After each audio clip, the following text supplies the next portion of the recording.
Now, before we dive into all those Next.js features and learn them in depth, I want to give you a general overview of what you can expect from this course and which content will be in this course. Of course, also simply go through the curriculum, which you can see, to see what's included in the course and when you're going to learn what. But in general, you could say that this course has three main types of content, three main content blocks. We have the basics and foundation block, which is about all these key features you have to know when working with Next.js, and where I will introduce those key features with theory and small examples. We then also dive into many more advanced concepts throughout this course, the concepts which you will need for your real apps you're building, for the production-ready apps you're building. And we'll also have summary content. So summaries and refreshers, which are there to save your time, to allow you to quickly summarize what you learned, or to fill gaps which you might have, for example, related to React. Now, in the course modules that make up this basics and foundation block, and that's important, by the way, these blocks are not the course sections, but the categories you could group those course sections into. We will have more course sections than what you will see on this slide. Here, I'm just outlining the main concepts and categories of content you will learn. So in this basics and foundation block of content, you will, for example, learn about file-based routing. We will have a course section on that. We are, of course, also going to take a very close look at page pre-rendering, server-side rendering, and fetching data for page pre-rendering.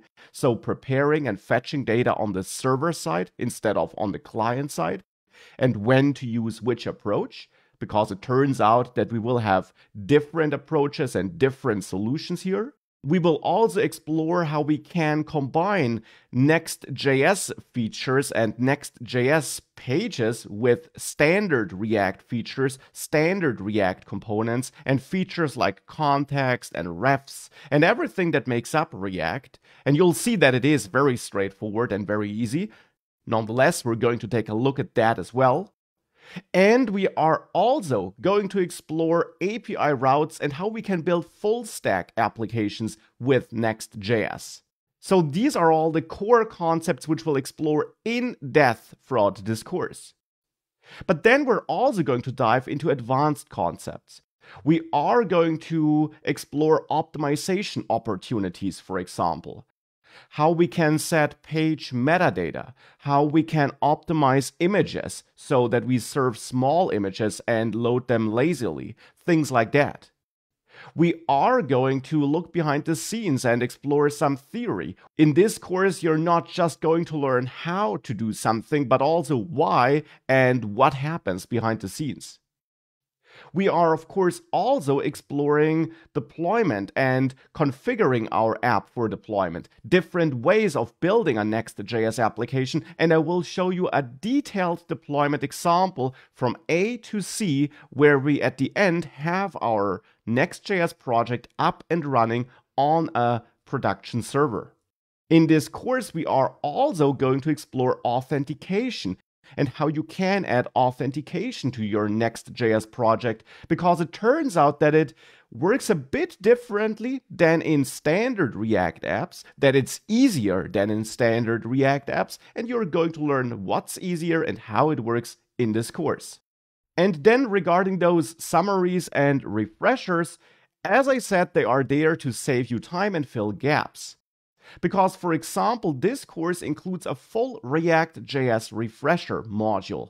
Actually, that will be the next module after this course section. And you can, of course, skip that React.js refresher if you already know React, if you have no gaps, and if you're ready to dive into Next.js. But if it has been some time since you last worked with React, if you especially have no experience or not enough experience with functional components and React hooks, Or if you only have basic React knowledge in general, then this React.js refresher module is there for you to ensure that we're all on the same page. So definitely go through that next module in that case.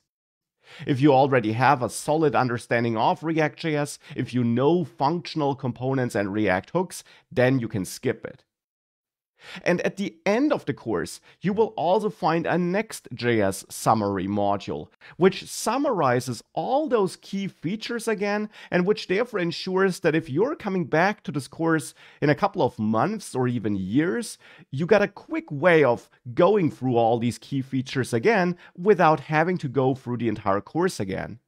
And even if you just finished the course, that summary module can be very nice for quickly wrapping up the course and again making sure that you fully understood all those key features and that you have the best possible preparation for building your own Next.js projects.